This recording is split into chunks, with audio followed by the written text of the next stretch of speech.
రాజశేఖర్ రెడ్డి గారు ముఖ్యమంత్రిగా ఉన్న రోజుల్లో ఏలేరు రిజర్వాయర్ కింద ఉన్న కెనాల్స్ ని మోడర్నైజేషన్ చేయాలి, ఆధునీకరణ చేయాలి, దానిని ఎక్స్పాండ్ చేయాలి అని రాజశేఖర్ రెడ్డి గారు దానికోసం ఫండ్స్ శాంక్షన్ చేసి శంకుస్థాపన కూడా చేశారు.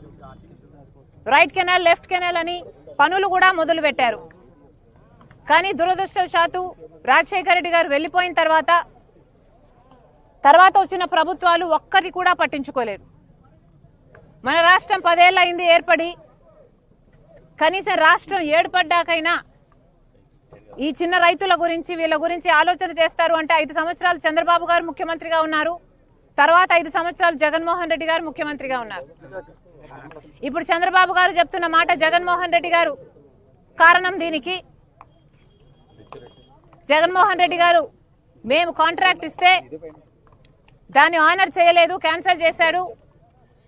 పోనీ ఆయన వేరే పనులు చేశారా అంటే చేయలేదు, కాబట్టే ఈ ముప్పు వచ్చింది అని చంద్రబాబు గారు చెప్తున్నారు. మరి దీన్ని జగన్మోహన్ రెడ్డి గారు ఏం సమాధానం చెప్తారో చెప్పాలి. జగన్మోహన్ రెడ్డి గారిని అడుగుతున్నాం.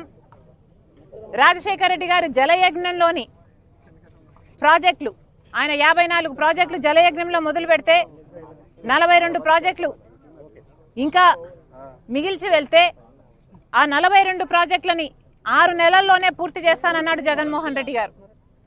అవి పూర్తి చేయకపోగా ఉన్న ప్రాజెక్టులను కూడా కనీసం మెయింటెనెన్స్ కూడా చేసింది కాదు జగన్మోహన్ రెడ్డి గారి ప్రభుత్వం.